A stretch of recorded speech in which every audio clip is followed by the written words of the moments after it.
How we doing, guys? Welcome to DT's Daily. It's Monday morning, and what are we going to talk about today? Well, we're going to talk about Manchester United because Thomas Tuchel has turned down the opportunity of taking over as manager.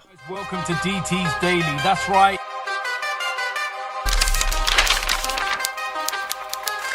So it's Monday morning, and we're going to take a little look at what's happened over the weekend. And there's only one thing we're really going to talk about. I could sit here and talk about England's performance, but I'd rather not, because that was absolutely dreadful. Oh my word. Talk about filling us with no confidence before we start the Euros in about 8 days' time, something like that.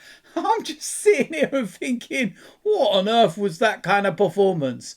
Absolutely abysmal. And I don't really want to say much more than that, to be honest with you. One thing I will say, though, and it is nothing to do with the game itself, but after how Bukayo Saka was the poster boy for the defeat.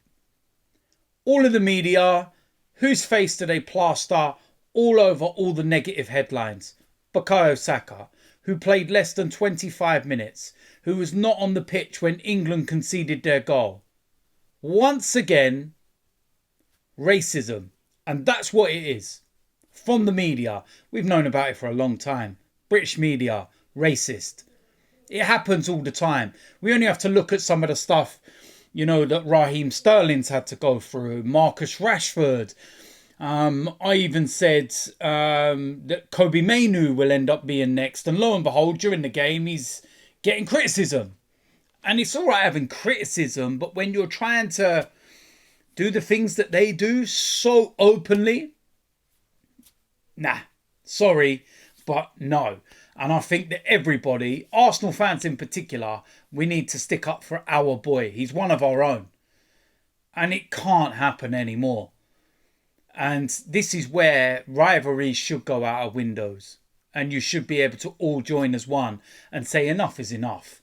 The media can't stand them. It's not just sports media. It's the media in general.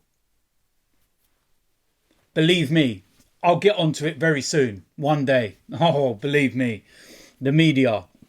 So, let's go and talk about Manchester United, because reports yesterday were that Thomas Tuchel has had a meeting with Sir Jim Ratcliffe, Ineos and everything else that's at Manchester United now, to talk about possibly taking over from Erik ten Hag as manager.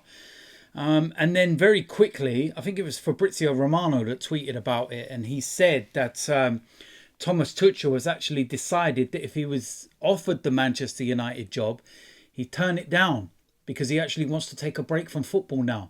He doesn't want to manage anywhere. He just wants, to take a bit of a break, to reflect, to refresh and, recharge his batteries, as they say.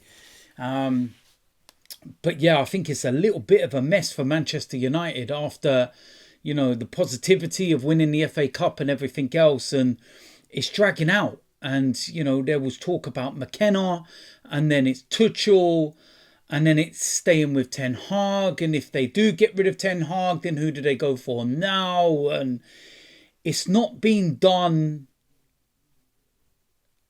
efficiently, should we say.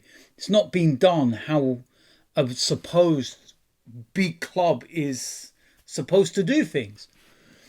And you look at Manchester United fans and what they're saying on social media, and they're not happy about it. They're not happy with the uncertainty. It's like, if you're going to get rid of Erik ten Hag, do it straight away after the FA Cup final. Similar situation with Louis van Gaal, wasn't it? He won the FA Cup and then they got rid of him within 24 hours, I think it was.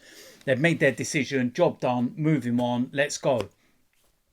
But with this, it's as though the FA Cup final win has kind of made them go, do we really want to upset anyone? Or do we want, and they're kind of umming and ahhing, and that's not good management. That's not good ownership, because at the end of the day, you've got to be ruthless. If you don't want Erik ten Hag, get rid of him. Should have done it straight after the FA Cup final. Thank you, bye-bye. But you've dragged this out another couple of weeks, and apparently a decision's going to be this week. And now people are sitting there and going, well, it's kind of like, why has it taken so long? Why are we where we are? And, you know, it looks like they're kind of looking at others, but when they're getting rejected, they're kind of like, oh, well, we might not get anyone now, so we just might have to stick with him. So that starts asking that question as well. Did they want to get rid of Erik ten Hag, but they couldn't find anybody to replace him? Because everybody they seem to be going in for doesn't want the job. And to be honest, I don't blame them. It's not an attractive job. The name and everything, Manchester United, one of the biggest in the world. Yes, granted, we all know that. But the job itself at Manchester United right now, it's not an attractive job. They've got so much deadwood that they've got to get rid of. They've got so many problems and, you know, so much poison within the club that needs to be rebuilt from the ground up. You know, even the facilities, they're absolutely pathetic. The state of Old Trafford, the state of the training facilities. You know, it's absolutely laughable that a club the size of Manchester United could be in this kind of mess. And listen, Manchester United fans, big Manchester United fans that have such a big voice over social media, can sit and talk and back and everything else, yeah? Talking absolute crap. I promise you, it's absolute crap. There's a lot of mouthpieces within Manchester United right now that are being told what to say and have to say certain things. Trust me on that one. And I say it how it is because I've got no affiliation to Manchester United. I couldn't care less. You know, in a banter sense, I love it. I find it absolutely amusing that Manchester United are going through the mess that they're going through internally. You know, you can sit there all you want and talk about winning an FA Cup and everything else. It doesn't paper over the cracks. I remember the same situation with Arsenal, winning an FA Cup but finishing 8th. It looks good and it's all great for the moment. But then once the euphoria wears off, you're like, harsh reality. We're not actually that good. Anyone can win a cup competition. You know, luck of the draw, penalties, whatever it might be. You can get very lucky. Your league position and what you're doing there ultimately is where you're judged, because over 38 games, there's no luck involved.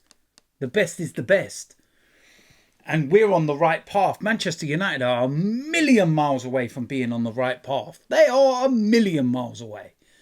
So you can listen to all these people all you want. But the reality is that Manchester United are in a bad place right now. Managers are turning them down. It's not an exciting, place to play for players. They've got loads to get rid of. It's not an attractive job. So they might just have to stick with Erik ten Hag because they've got nobody else that can come in and do the job. It's as simple as that. And I say it as I see it. So listen, there we go. That is it for today's DT's Daily. As usual, let me know in the comment section what you think. If you're new around here, hit the subscribe button, smash a like on this video, and I will see you lot soon. I'm out of here.